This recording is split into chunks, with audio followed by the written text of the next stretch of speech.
Good morning, friends. So it's Eric. I was talking to friends, people. I just woke up.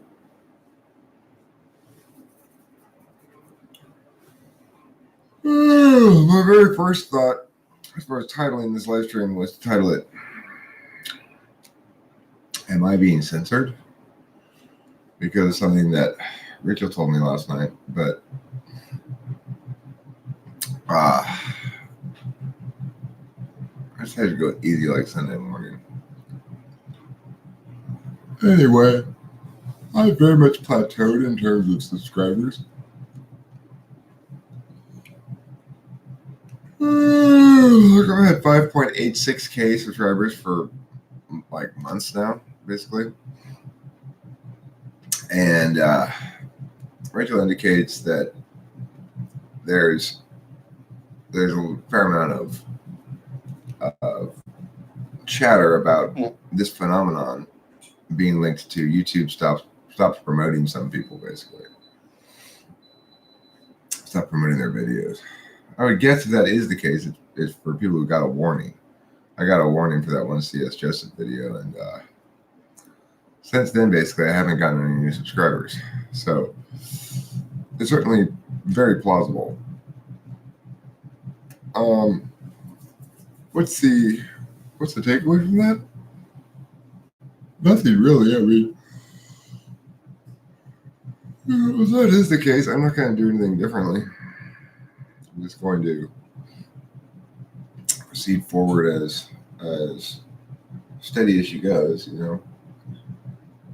The thing is, I get a lot of personal satisfaction out of the YouTube channel, and I think a lot of other individual people do as well, regardless of its growth potential or anything like that. I'm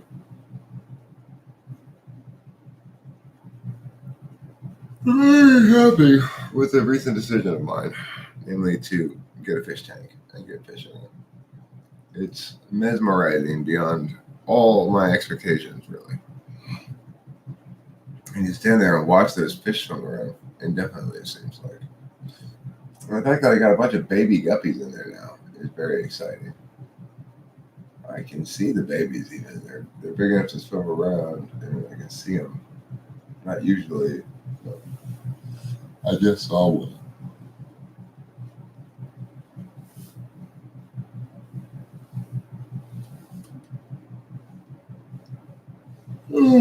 Silly little fish. They're very silly little fish, I gotta tell you. Guppies. But they seem really happy in my aquarium. It's like I got these very small fish so that there's plenty of room in there for them. And they really seem quite satisfied with their environment and their life in there. I was chatting with some of the guppies the other day, and they said, "You know, Eric, we really like your aquarium." I said, "Gosh, thanks, guys." And we had a nice chat, the guppies and I. Okay. That brings us to the next segment of the show, which is called Eric's First Bong Rip of the Day. I'm about to take my very first bong rip of the day, and sure, that's exciting for you. Sure, you've never been so thrilled before in your life. Well, don't worry, I'm not going to make you wait much longer. I'm going to pull this bong rip in a second. Let's pull something off of this bud here.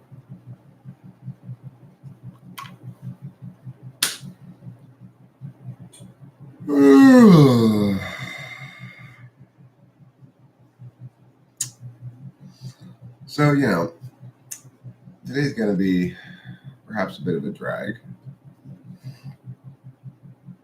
in that I don't have any amphetamines.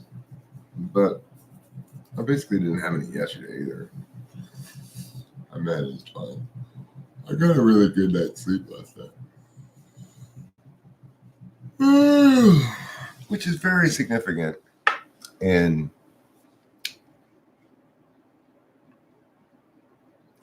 how shit plays out, I guess you could say. Like, if I get enough sleep, The day plays out very differently than if I don't.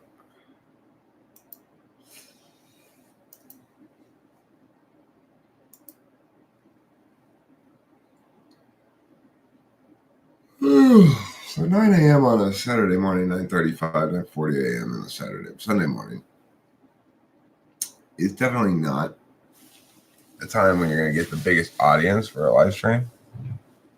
But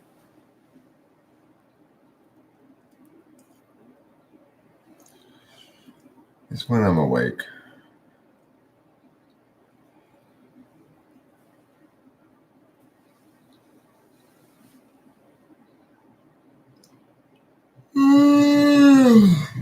So I feel relieved and increasing clarity about me and Rachel. You know, I just need to remember that, and she does too, that there are moments when we get our feelings up in the mix, feel hurt or scared or whatever. Feelings pass in a heartbeat, you know. Feelings are gone as soon as they arrive. They're not a meaningful reason to do anything. It's like, yeah, Rachel and I have our hard moments occasionally, but we'd be very foolish to overweight those too much.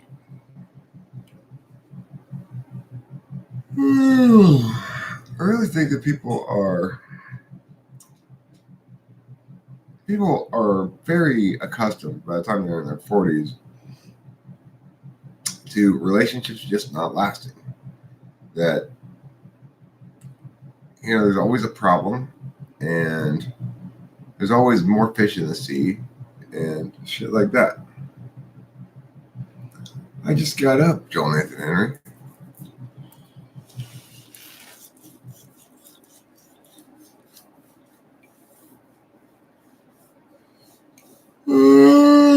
ESFJ Eric, huh?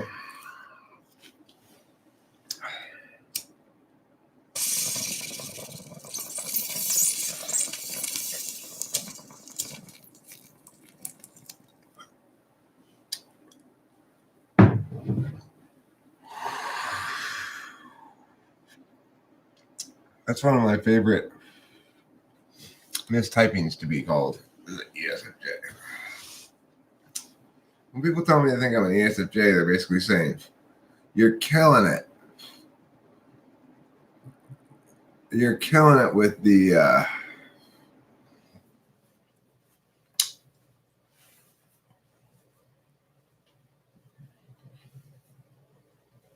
FE."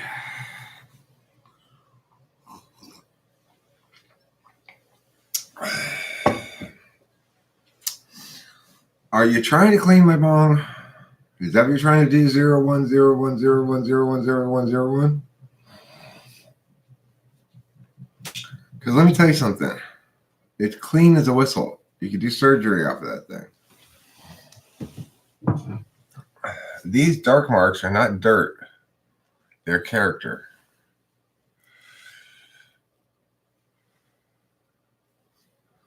There's no reason to clean your bong. It's just going to get dirty again. I use this bong too often to bother cleaning it. Now, it's true, I do poke it periodically with a poker, a rammer, if need be.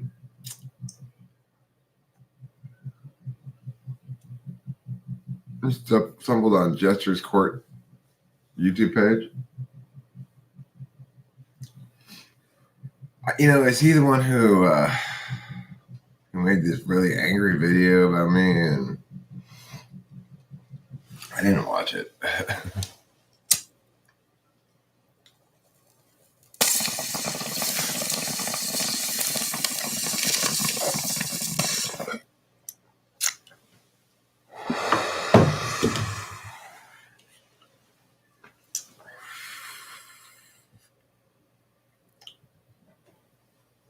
Yeah, he got really nasty and spiteful when he attempted a couple of gambits that didn't work, and I kind of slapped him about the room a little bit. Got his feelings hurt, I guess. I don't know. I got lots of adversaries. Well, that's something that's always been the case in my life. That's one thing I've never had any problem doing is making enemies. I make enemies quite easily.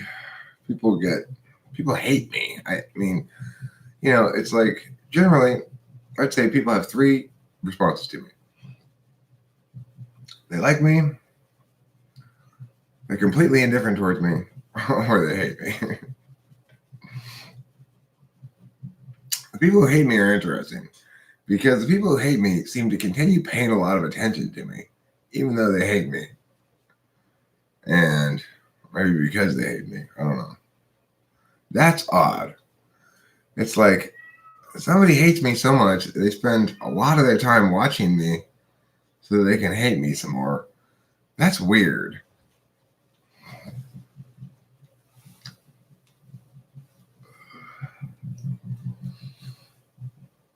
Like it seems like every time I mention Spacey's girlfriend in a live stream, she just appears and says something. Like she's been watching it every single minute of every single thing.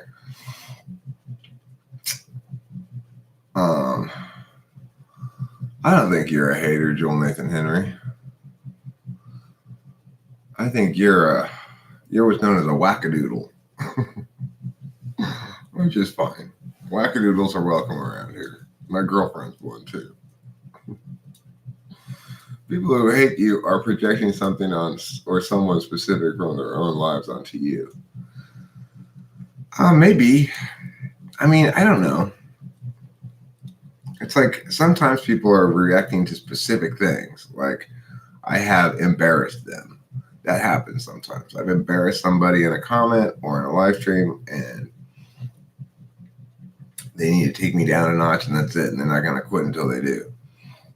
But they're not going to because, it's like every time people come around here and try to like shame me, it backfires.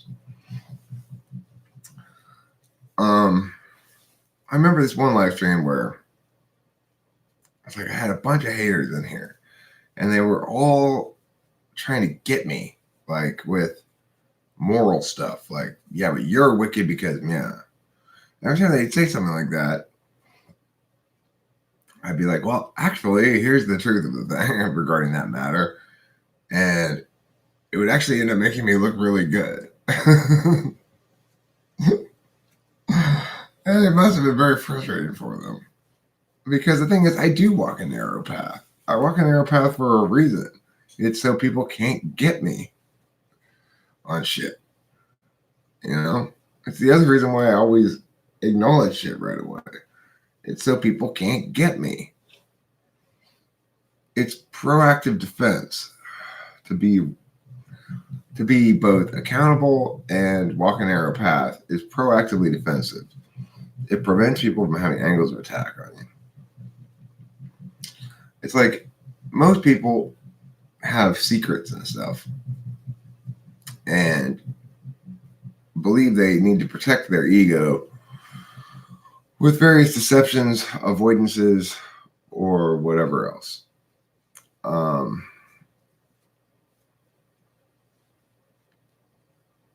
Becky is definitely not an ENFP.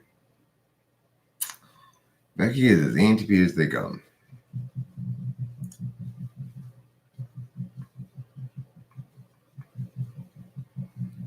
Her TI is quite on point.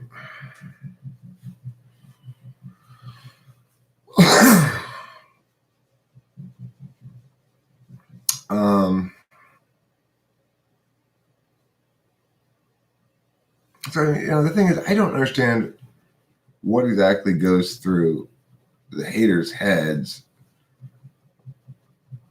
Like, I mean, I do know that they're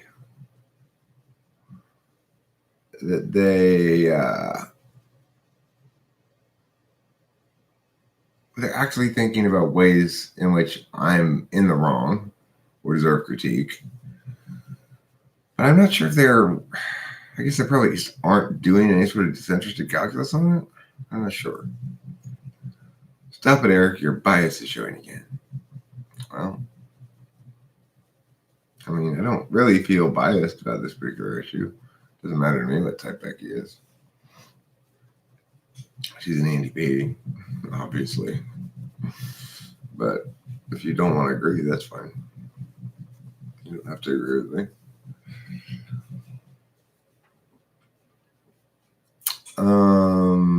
Hi, Ghost Rider. Good morning. Heart to you too. A heart pumping blood of moisture and tenderness all over your face. That's what I give for you this morning. A bloody face. A face rich with the blood of good mornings.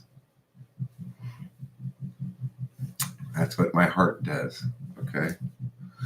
I want all of you here in Elijah to know that my heart for you possesses tender emotions. It's true. For all of you here, my heart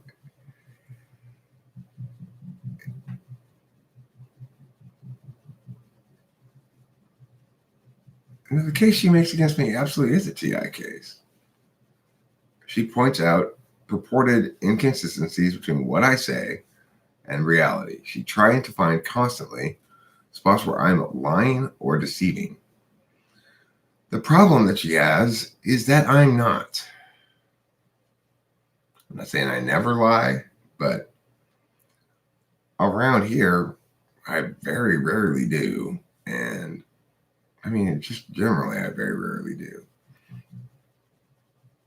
It's hard to catch me in one because the purpose of this place for me is one of transparency and actual self-growth and stuff.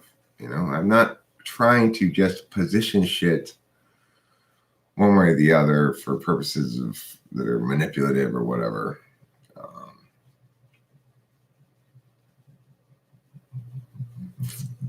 So it's a difficult case to make against me, right? That's exactly the strategy she's using. She's trying to find inconsistencies. And she's trying to shift the frame away from herself, right? So the inconsistencies involved in her playing moral high ground with me is the fundamental flaw that she has in her approach here. But it's the textbook ENTP approach. ENTPs will always do the same thing if you attack them. I'm attacking you, ENTP, about point B. ENTP will always go like this. The problem isn't point B, it's that you're attacking me. Now, let's address your character issues. It's always a turn.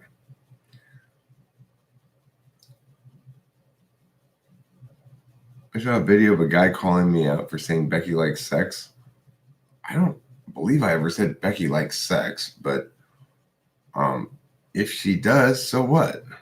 That's not a problem. I mean, did she have sex extremely loudly in my house during the TWFP camp with her Sancho? Yeah. Was it ridiculous how loud and ongoing it was in the middle room? So much so that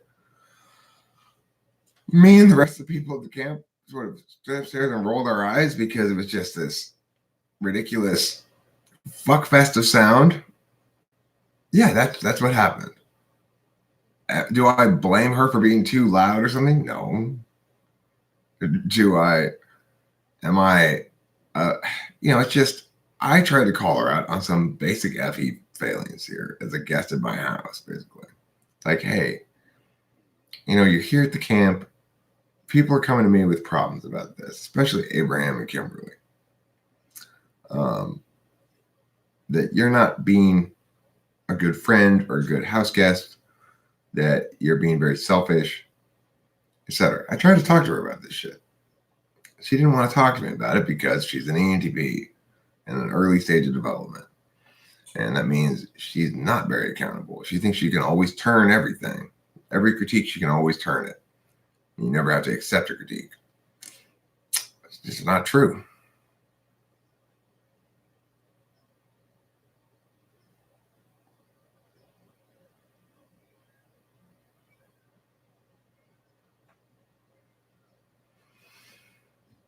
it's so loud, and it wasn't just like, it was so loud repeatedly for days.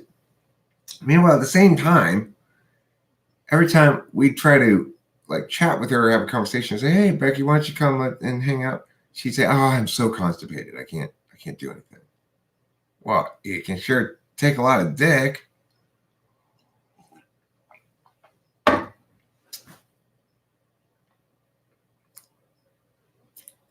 So,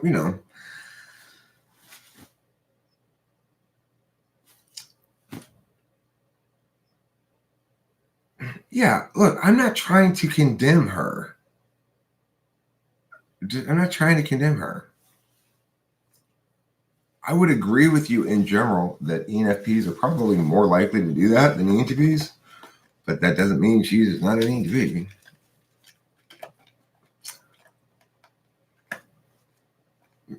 It's like the reason I ended up talking about it on the internet is because when I tried to talk to her about shit directly, she basically raised both middle fingers, left the house, and went and got a motel room because she refused to be held accountable for anything. So then did she freak out because I told the story online? Yeah, she freaked out because I told the story online. Except she came to the video making summer camp of talking with famous people, a YouTube channel in which I make videos about anything and everything that goes on in my life. In general, if I have a problem with somebody specific in my life, I will talk to them privately about it. I will not talk about it online very much at all, if they are willing to talk to me about it in private. If they're not willing to talk to me in private, then they're trying to impose a burden on me where I have to stew about shit and get no resolution and not talk it out at all. And I just won't tolerate that. Sorry. If anybody's got a problem with that, don't come around me. Hi, Winston's mom. Good morning.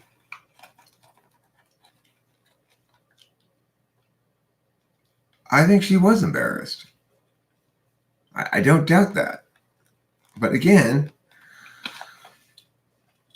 I'm not going to carry that burden. I'm not going to carry the burden of stewing about something and feeling as though there's been injustice done or that I've not been heard or that somebody's not been held to account or whatever.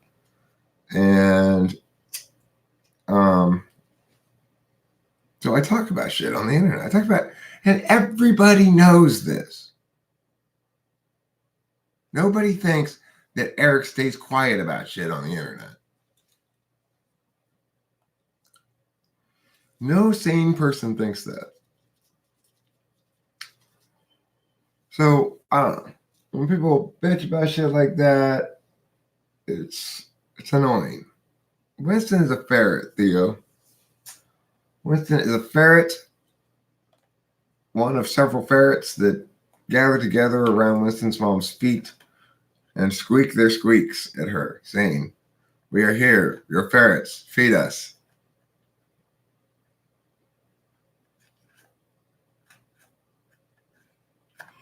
Welcome to the internet where Eric doesn't talk about shit.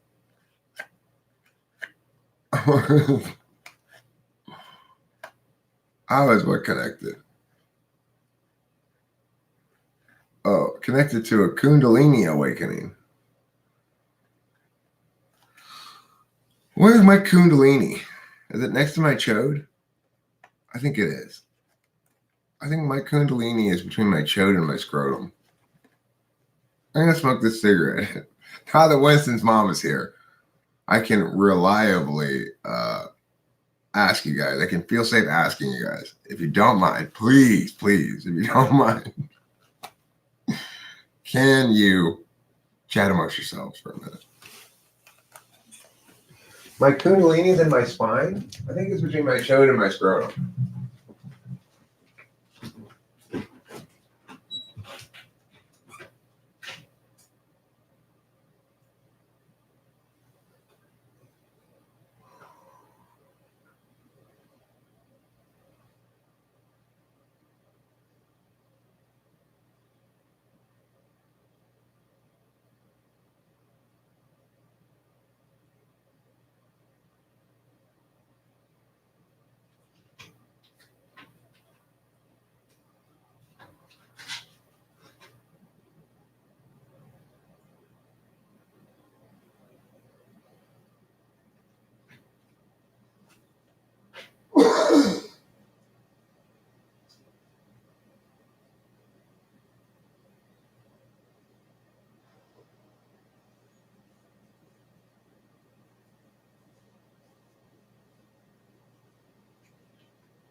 Oh, silly fish.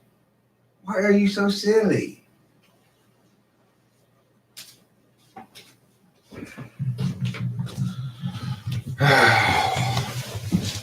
My fish are just too silly at this point.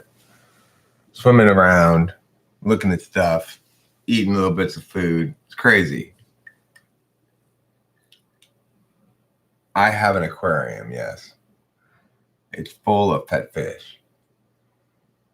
And as I was announcing, I tried to pass out cigars last night, but apparently I have as many as 7 or 8 baby guppies. They're all guppies. I got all guppies. Hi, Rafael Bruno. I got all guppies.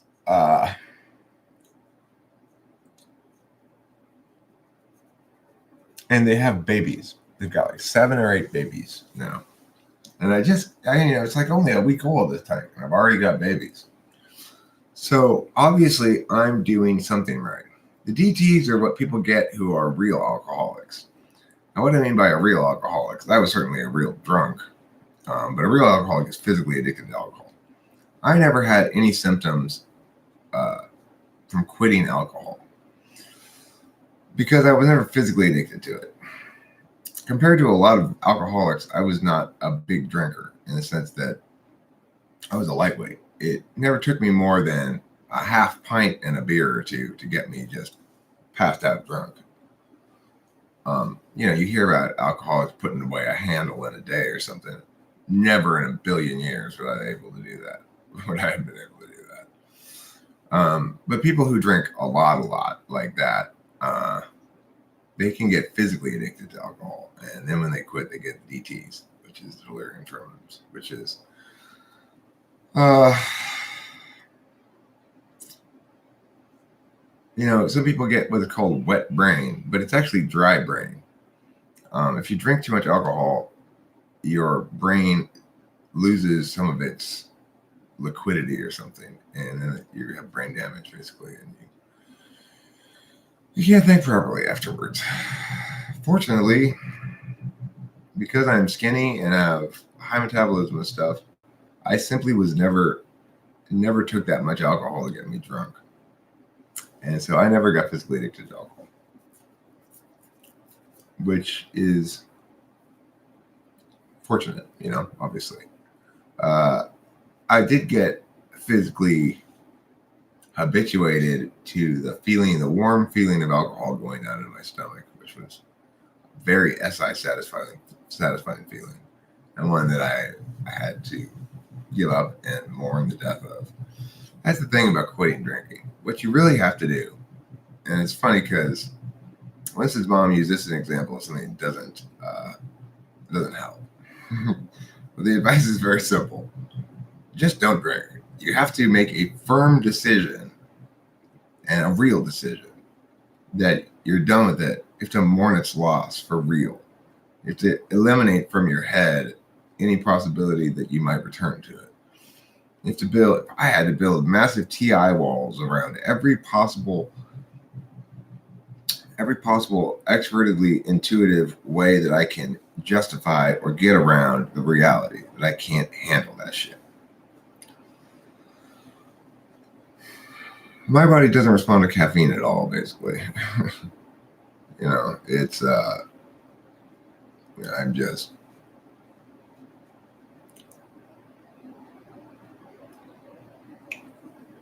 I do understand that it's a sleep disorder. I never put it that way before. Never heard it put that way before. But now that you say that, I do understand that, because the solution for Rachel is always go to sleep. Take your pills and go to sleep. She just doesn't sleep. It's weird.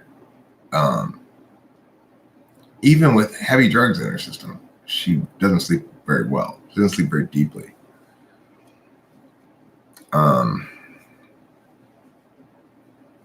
I would suspect that exercise would help a lot, but I don't know.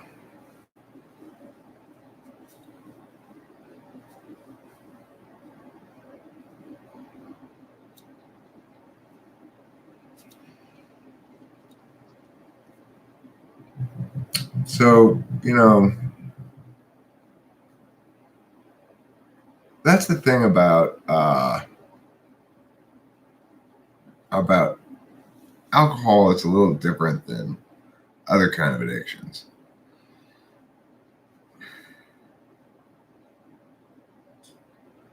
It's a drug that has a way of making people make bad decisions about that drug.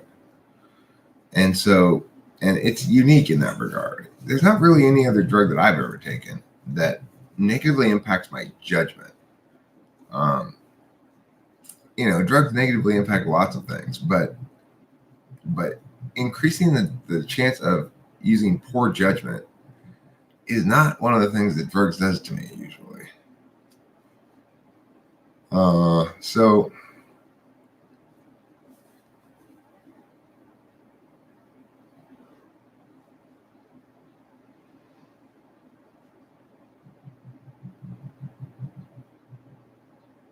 you're shaky. I mean, the thing is, when I was a drunk, I used to wake up every morning and have dry heaves and yeah. Eric, you're the most vanilla ENTP you've ever come across? Vanilla, huh? Okay.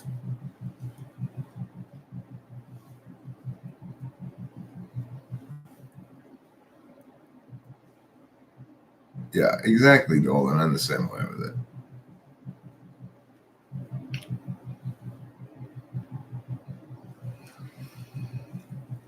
I like carbs and sugar. Of course, when you have a super high metabolism like I do, you need to eat a lot of calories, a lot of fat, a lot of protein, a lot of carbs. Otherwise, I just get starving. Why am I so serious? I don't think I'm so serious. I'm not maybe in a thoroughly joking mood or anything. I don't feel especially serious this morning.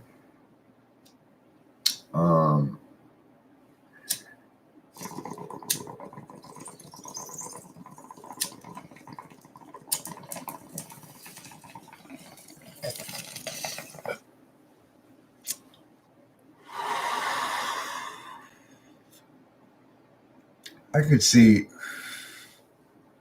me and Rachel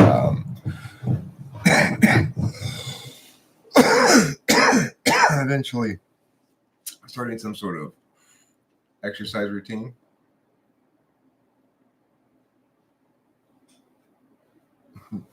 Is that a Taurus thing? What is this, Mom?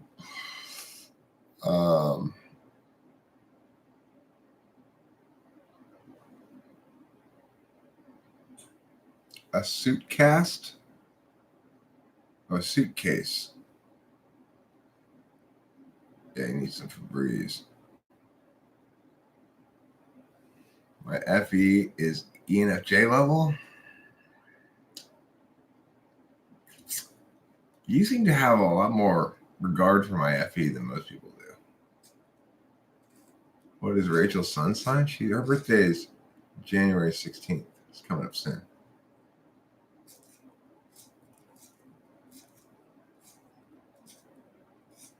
She's done a lot of chart matchup things, and apparently we match up very well on our astrology charts. So, who did I want?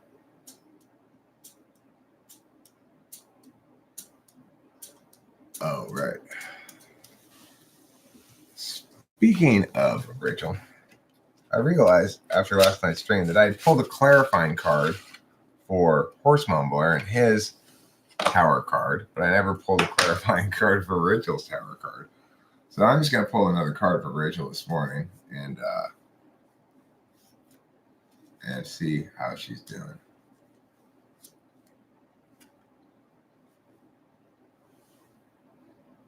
And the sun. Well, that's a better card than the tower card for sure. I'm going to look on copy of Eric's tarot guide. The sun. There will be joy and happiness in your future. Nice. There will be joy and happiness in your future. That's much better than the tower card.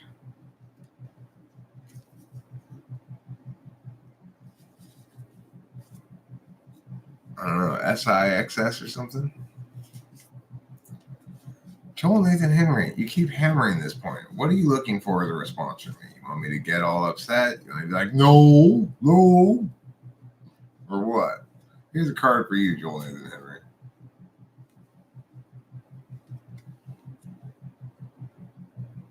That's the 8 of Swords. 8 of Swords. Unable to make any decision, you feel very restricted. You have experienced hurt or anxiety. Your time will come soon in the spring of new opportunity. Congratulations, the spring of new opportunity will come soon for you, Joel Nathan Henry.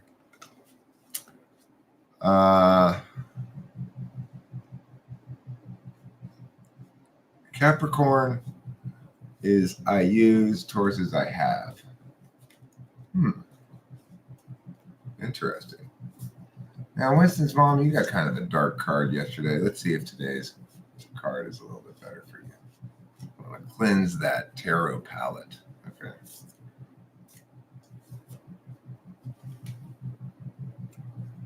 Hey, there you go.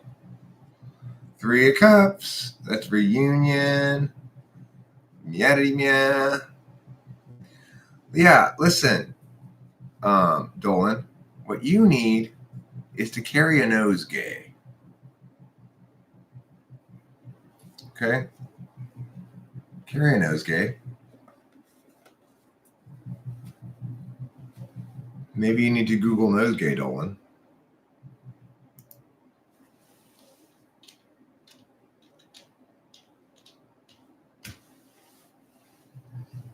Dolan needs a card. Dolan needs a nosegay.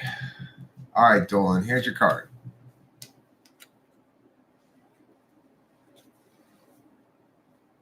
What's this one? Judgment.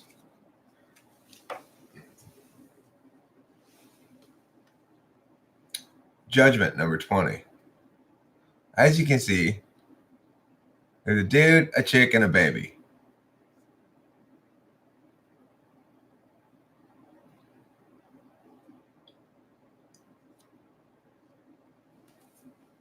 Let's see what it says about judgment on the chart.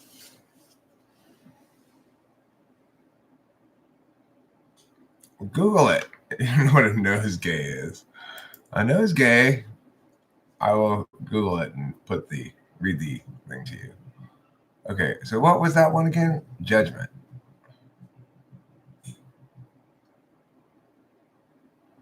That's number 20. Oh, Judgment, 21. Wonderful things are starting to happen. You have the ability to forge ahead and see what the future holds. Break away from conventional thinking and face life realistically. Okay. So there you go. That's your thing.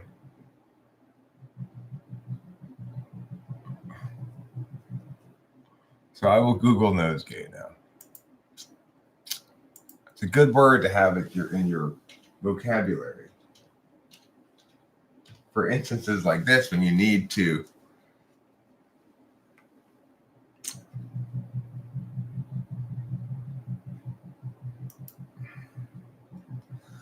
a nosegay is a small bouquet of flowers. The term nosegay was first used during the 15th century and was a combination of the word nose and gay, with the word gay meaning ornament. Essentially, the term referred to an ornament that appeals to the nostrils.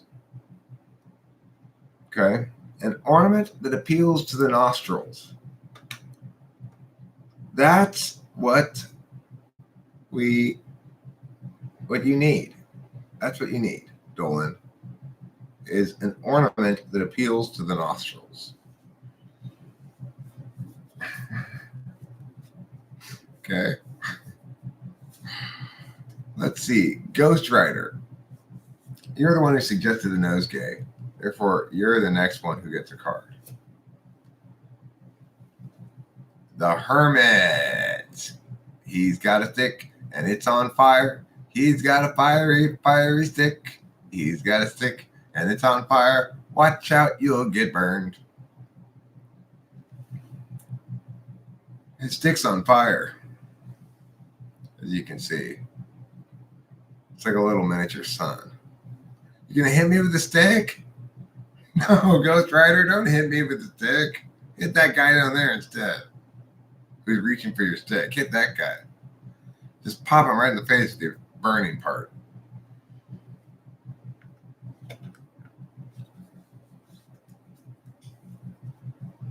Yeah, hide a nosegay in your inner pocket. No, not perfume. It's a bouquet of flowers, Dolan. It's a bouquet of flowers that you walk around medieval times smelling so you don't have to smell the open sewage pits.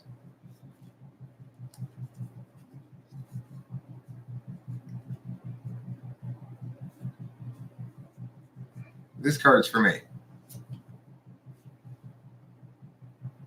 Ace of Swords. It's a baby on a very big sword. How did that baby push that big sword into that rock? That's impressive. Let's see what the Ace of Swords says on the old Charteroo. Ace of Swords.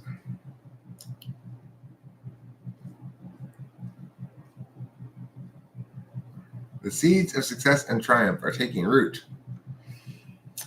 Good, good. That's what I like to hear. I like to hear that the seeds of success and triumph are rooting.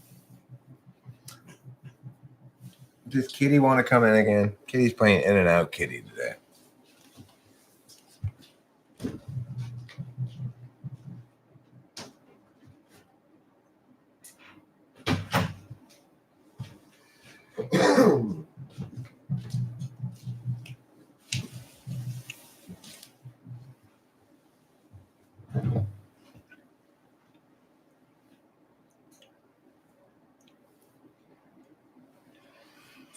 Okay, we see, Jonathan Henry, here's the thing.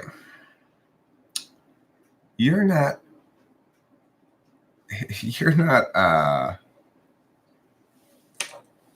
making any arguments, really. You're just saying things like, you're just making random claims. Hi, Susie. About what you see and your observations, and 80% of my responses are this, and it's like there's not any justification, not any warrant for it.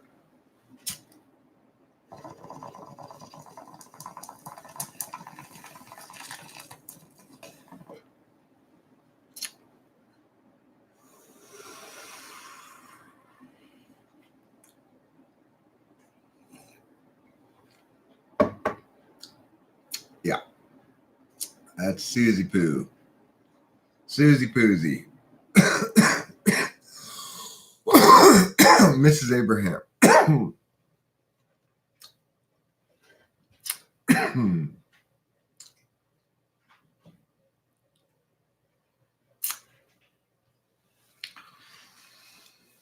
So, things are going smoothly enough.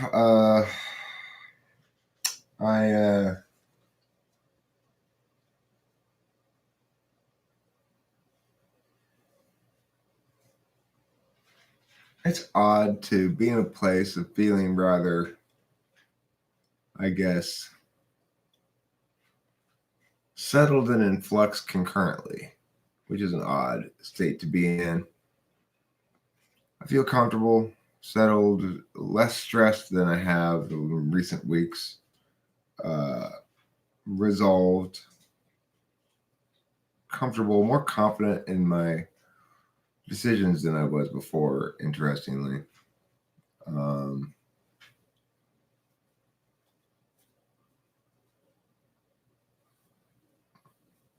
The thing is, Jonathan Henry, it's a tough argument to make. If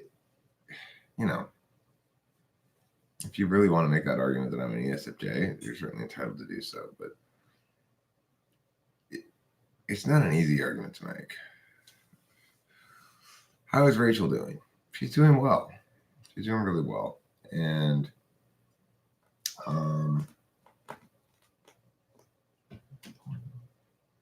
it's like in our conversation last night, the reason why she and I ultimately work out so well is that when there's a dispute of some sort or a problem of some sort, it always resolves the right way. It resolves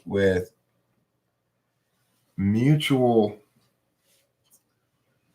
with mutual vulnerability and honesty and openness and you know and forgiveness and acceptance. Like the part that's what gets in the way of Rachel and I being easy and comfortable as a couple is that Rachel has a difficult time believing that she's she has enough to that she has enough to offer me or something. Like basically it's a sense that she gets this sort of NI sense that she's a burden on me, that I'd be better off with somebody else or whatever. And I try to explain to her that to the extent that she's worrying about that stuff,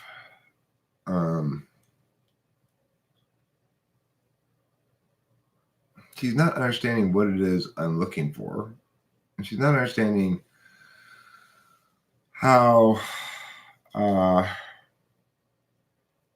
she's not understanding how a person is uniquely attached to another person, which is something that I'm learning a lot about.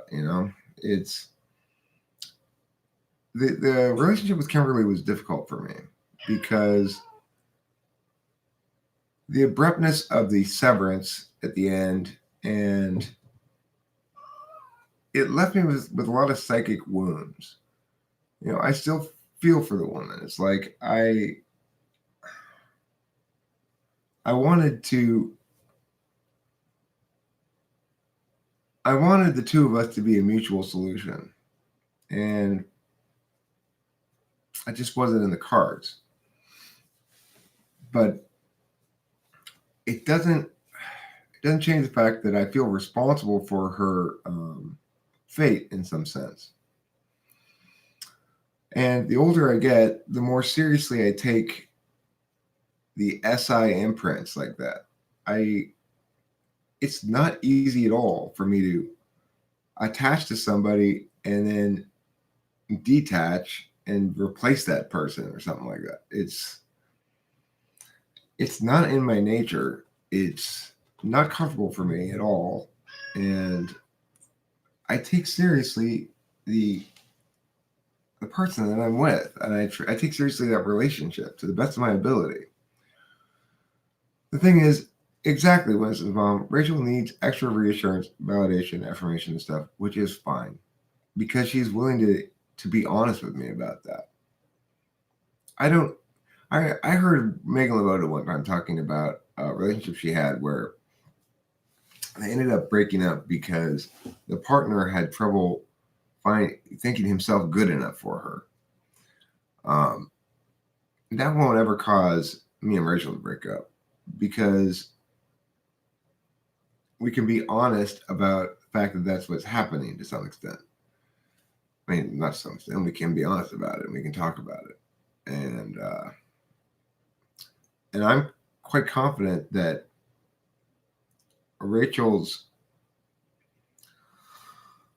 in general, Rachel's volatility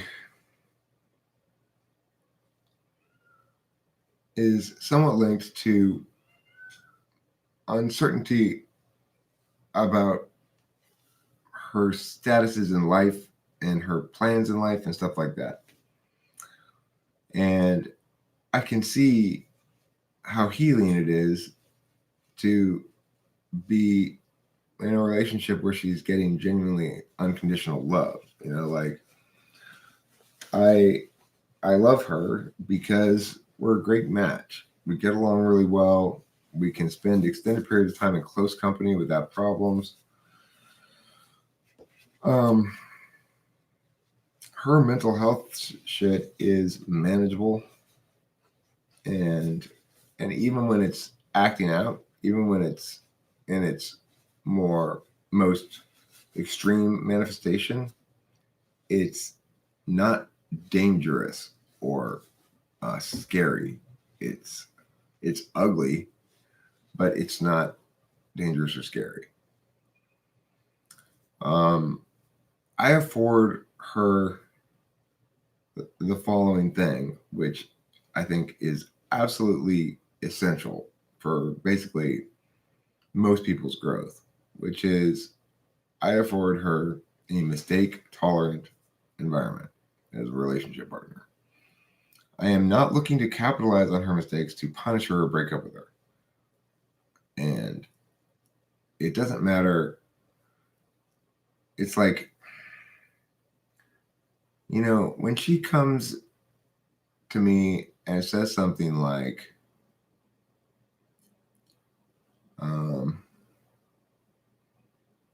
I think there's somebody better out there for you, or she's not trying to sneakily get around saying, I don't want to be with you, which is, of course, how I always interpret it. She's actually telling me the truth. That's what she's afraid of. So, she said, well, how am I any different from anybody else who's out there? I said, well, I've dated a fair number of people, and you've dated probably more than I have. Have you ever dated two people who are the same? She said, no. Well, why would you be any different?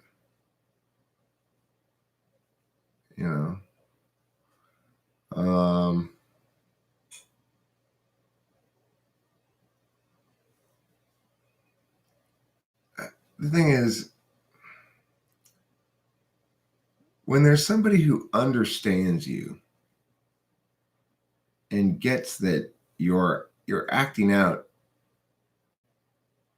is people act out sometimes.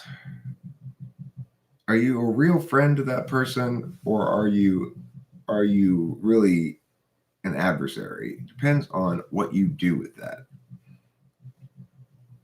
If you try to play tough love or use it to teach people something or punish them or scold them and hold it over them and use it to move them, leverage them, then you're not doing them any service. You're doing them a disservice, and they're not going to trust you. And if everybody's like that, they're going to have trouble trusting anybody.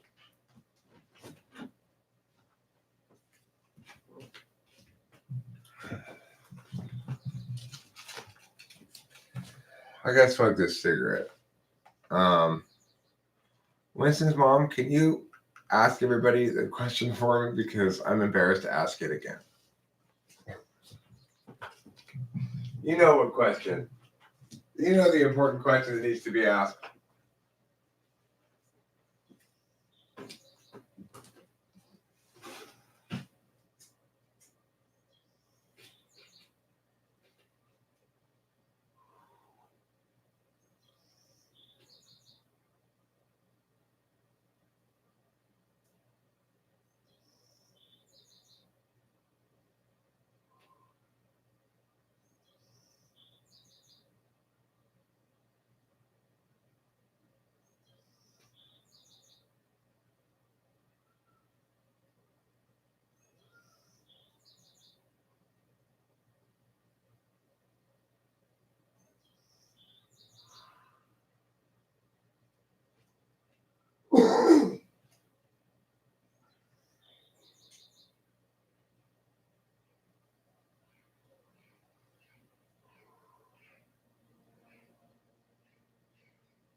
Try to hang on, Maxine. Mexico City. It's like another world. Nice this year, they say. You'll be my senorita. And dan. But first, let's get off this highway. Off this highway. We'll move up to the city and fill the place with friends. Ride to the coast and drive right back again. The summer rainfall. Try to hang on, Maxine. Such a good song. Maxine by Donald Fagen. That's the song for me and Rachel right now. The very New York song.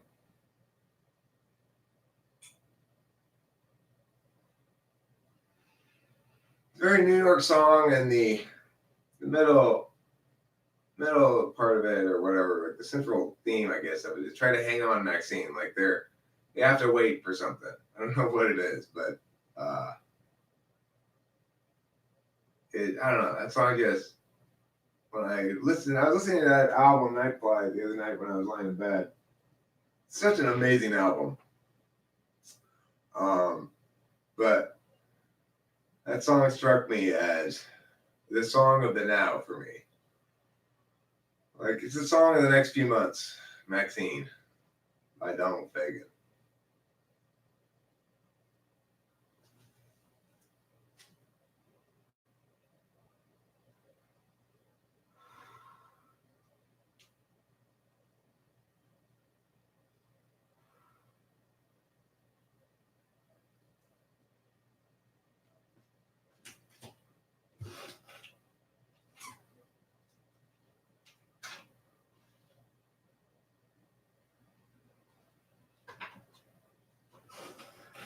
Talk about life, the meaning of it all.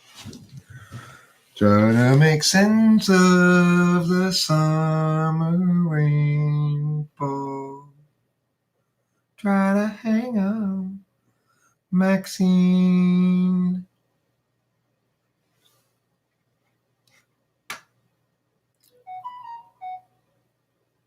Sounds like I got a text.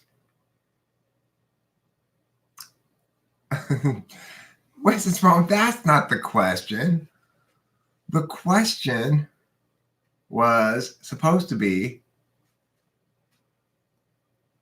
will you chat amongst yourselves? Where's my phone? I heard it make a sound.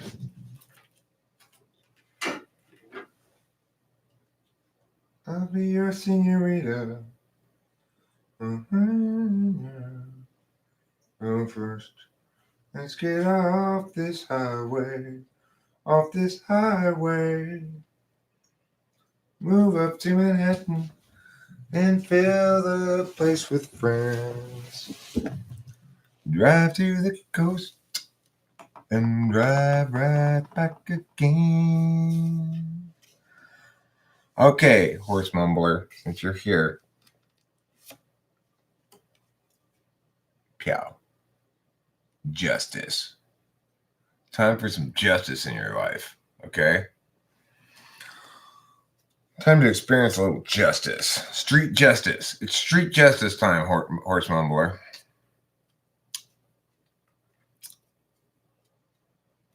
Welcome to my home. La la la. What's that? Welcome to my home. Oh, yes, of course, Susie. I'm sorry. My brand new tarot deck. Piao. You get Ace of Wands. Baby with a stick with leaves on it. Baby with a stick with leaves on it. Flying in the air. Baby with a stick. Baby with a stick with leaves on it. Like baby with a stick? That's a great song, Baby with a Stick. Ace of Wands. I'm going to read to you about Ace of Wands, Susie. New things starting. That's all it says. New things starting. So that means today you might be baking a pie. You don't know. That might be the new thing. Or you might be beginning a project to build a suspension bridge across a fjord. Tucson is drying up. Ghost Rider, here's your card. Pew! Ooh, you got temperance. Stop getting drunk all the time, Ghost Rider. Upright, inspiration, new opportunities, growth, potential.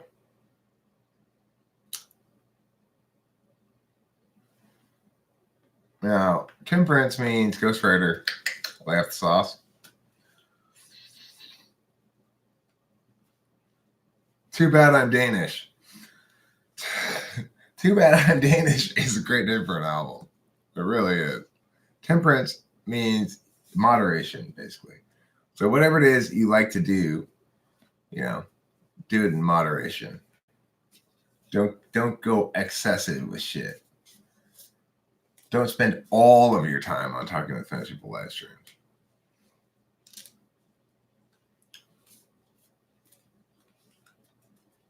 Makes sense to me. Good.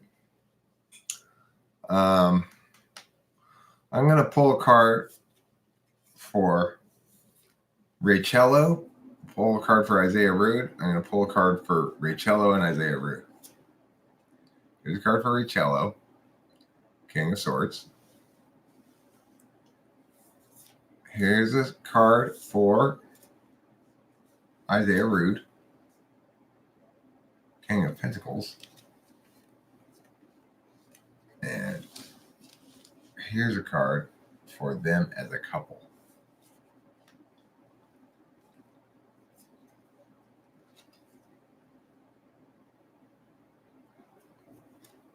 Knight of Swords. So, King of Swords, King of Pentacles, Knight of Swords. That's for Raycello and Isaiah Rude.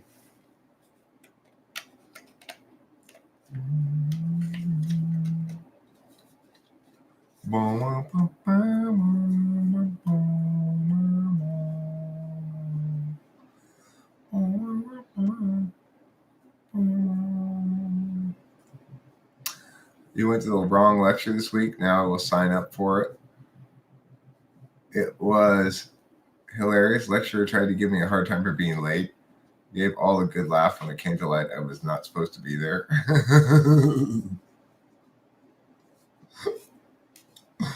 Oh. Wiener bread. Wiener bread? No, I don't want any wiener bread. That's funny. Why would you call it wiener bread? Wiener bread.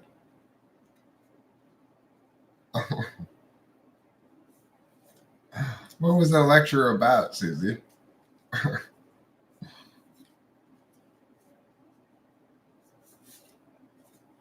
Do they have wieners in them?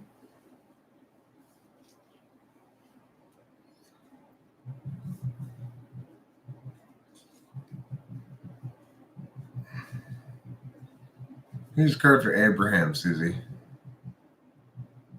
Temperance.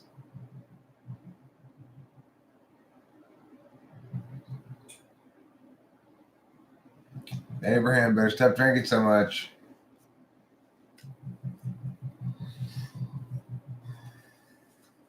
Stupid teacher won't answer you.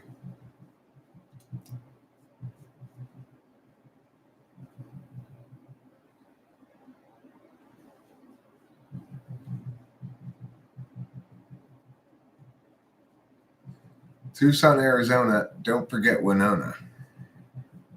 Kingman, Barstow, San Bernardino. Good for him. I didn't know he was actually drinking a lot.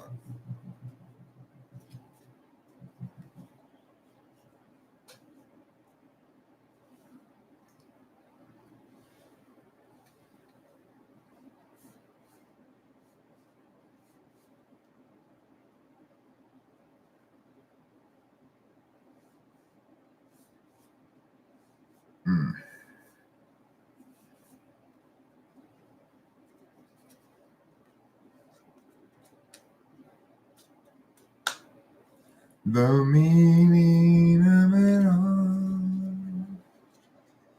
Try to make friends. I'm planning on going there.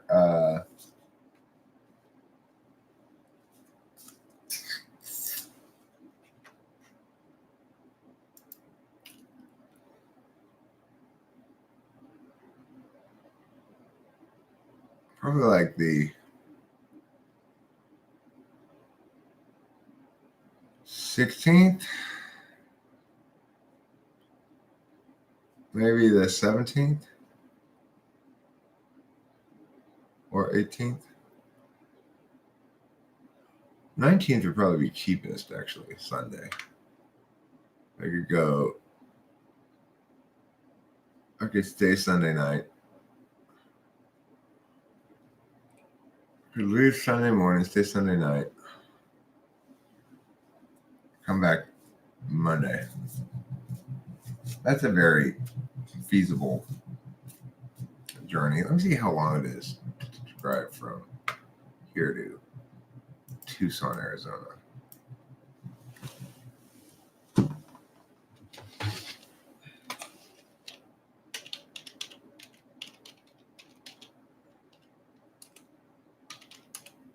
Tucson, Arizona.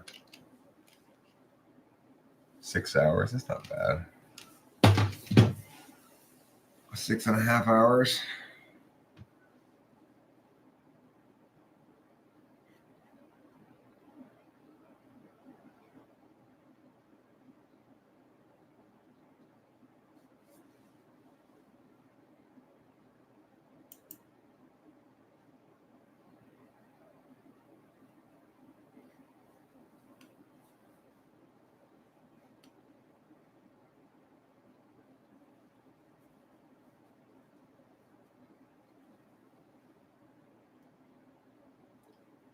Rodgrod Medflod? Rodgrod Medflod? Flowed? Rodgrod Medflowed.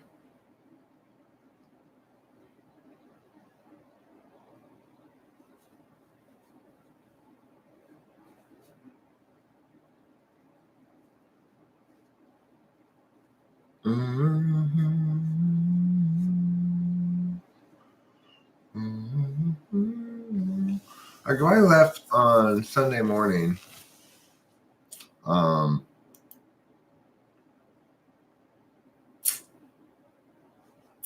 at 6 a.m. Be there by 1 p.m. Check into the hotel at 2. Take a shower or whatever. Go hang out with Horse Mumbler. Go have dinner. Let him show me around Tucson a bit. And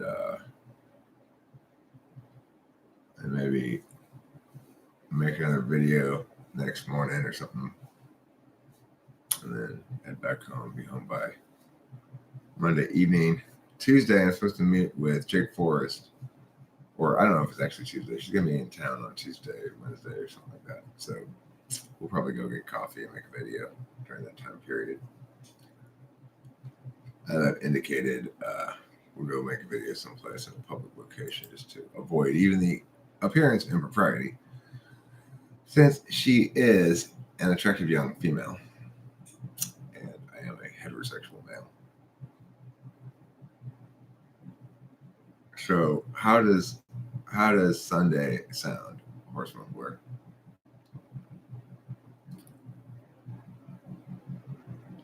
If I get a bug up my ass, I might come a day early and stay 2 nights. Come on Saturday, stay Saturday and Sunday night. So I don't have to turn around and drive so much the very next day. Give us a chance to have a full day of video making. That'd probably be better. We'd have all day Sunday to chill. I could leave on the later side on Saturday. We could, if we wanted to, maybe live stream Saturday night and then chill out and hang out on Sunday. Make videos. You can show me places. We make a little travel video. That'd be fun. Like a travel video of make a travel video about Tucson. John Nathan Henry. Again, that's not a warrant for anything. That's just you making a claim. This is just what an ESFJ would do. Okay, well, why do you say that's what an ESFJ would do? Is there a reason there, or is it just random claim making?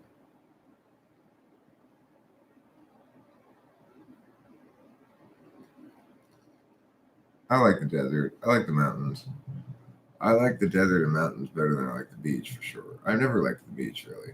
I do like going fishing off the pier, but I don't like getting sand in my vagina. Basically, I like to keep my vagina sand free as much as possible.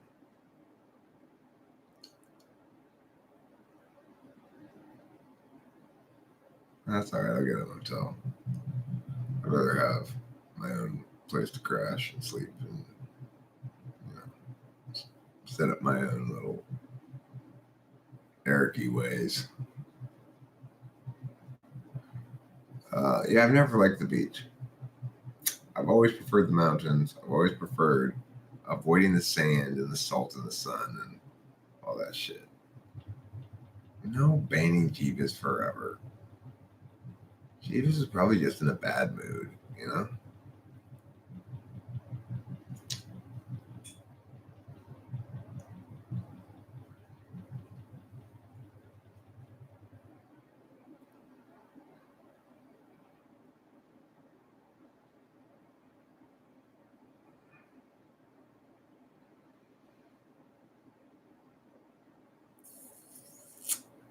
Um, who's an interesting historical figure is the lady who played Mamie in all those old movies. If you've never seen the movie Holiday Inn, it's a movie that they used to show around holiday times. Well, they haven't in quite a while now because it's got this incredibly racist section in it. Um,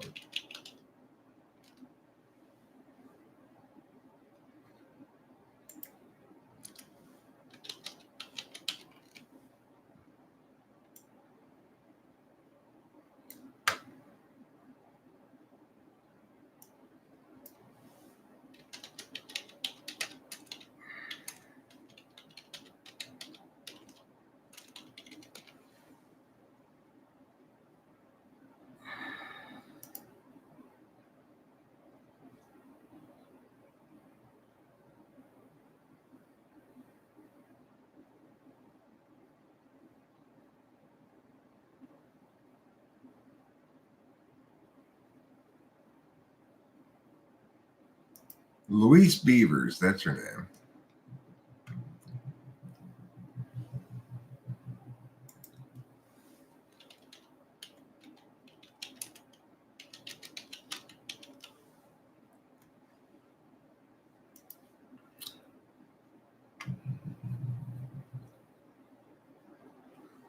Louise Beavers appeared in dozens of films and 2 hit television shows from the 1920s until 1960, most often cast in the role of a maid servant or slave. She was a native of Cincinnati, Ohio. Um,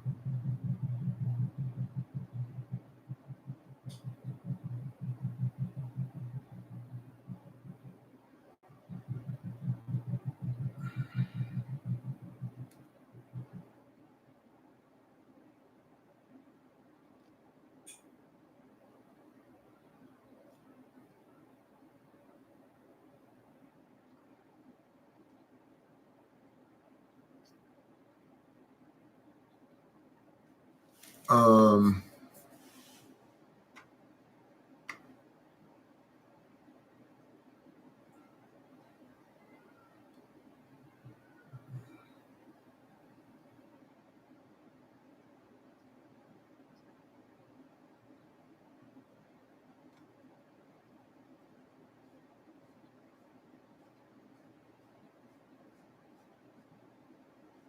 yeah, so she played this servant character like all of her career, basically. But she was quite the like sassy woman about town, and you know, not having it kind of lady outside of her career. I always found her interesting. You know, she plays the role of this like servant lady who during Holiday Inn they celebrate various holidays, and one of them they celebrate is Lincoln's birthday, and they just cut away to her with the two little black children, and she says, "Thank you, Mr. Lincoln, for setting us darkies free." I was just like, "Oh my god, what the fuck is this?" It's such an insane scene because Bing Crosby's in blackface, and all the performers are in blackface. Um,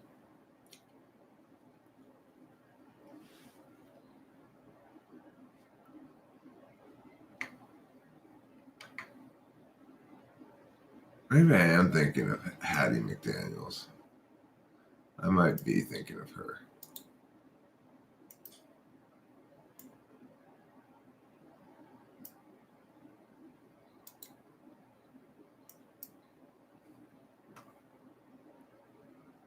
She looks the same.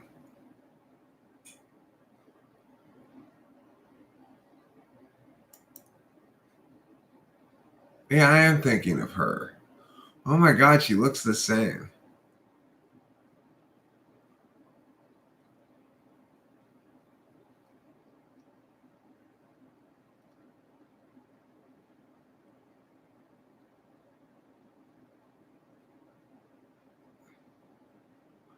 Oh yeah, I am thinking about her. She she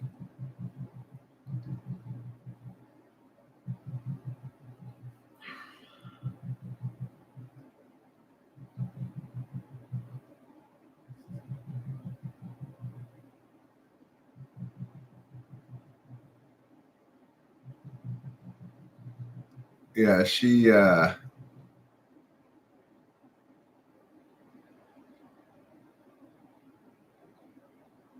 in 1938,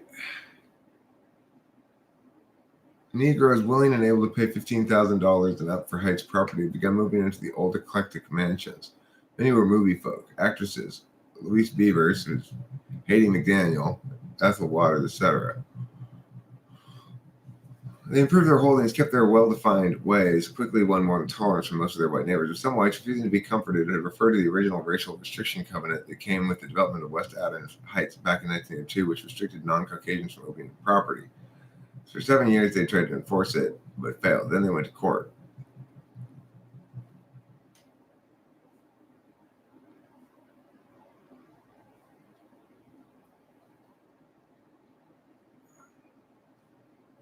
Superior Judge Thurmond Clark decided to visit the disputed ground, popularly known as Sugar Hill. Next morning, Judge Clark threw the case out of court. His reason: it's time that members of the Negro race are recorded without reservations or evasions. The full rights guaranteed them under the 14th Amendment to the federal Constitution. Judges have been avoiding the real issue too long. And that was that. Anyway, yeah, it was McDaniel I was thinking of. Was his mom.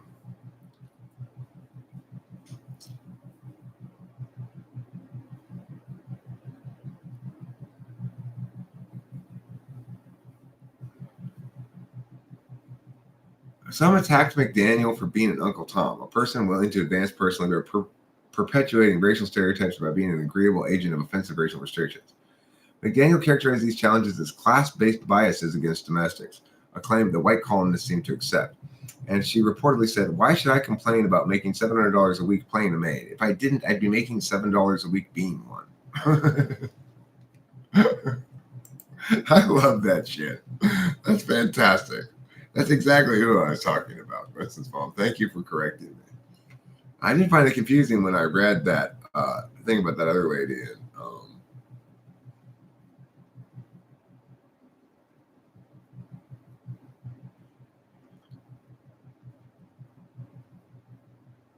um,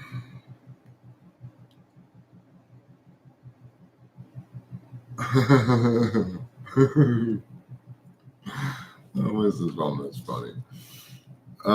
Ben Crosby apparently was a big child abuser. He beat his children, apparently.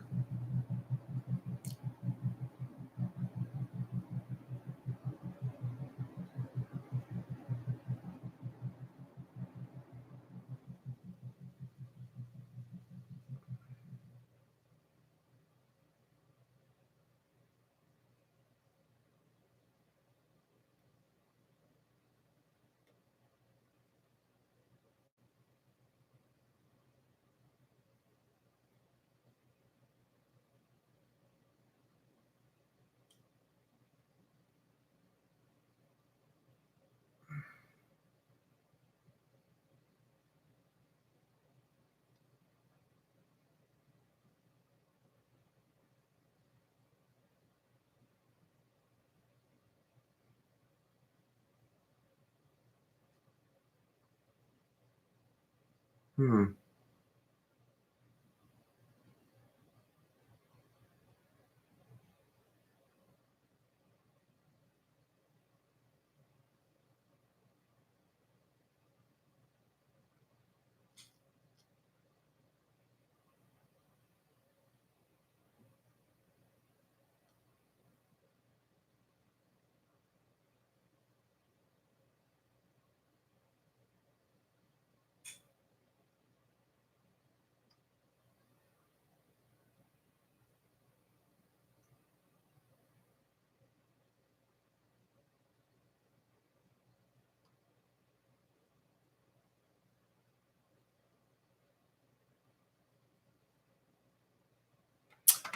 Interesting. Good old Haiti McDaniels.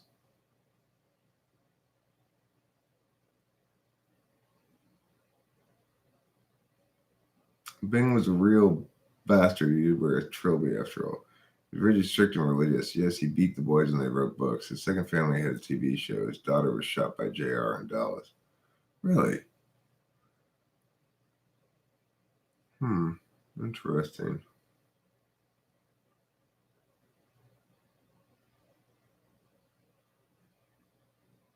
Well, I'm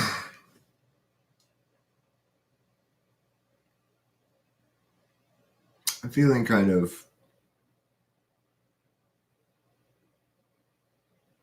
out of extroverted intuition at the moment.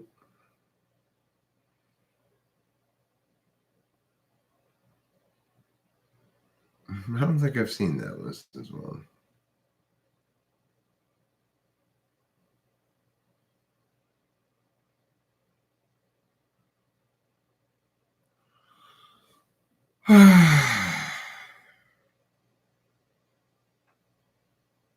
I guess I'll call it a live stream. Thanks for being here, everybody.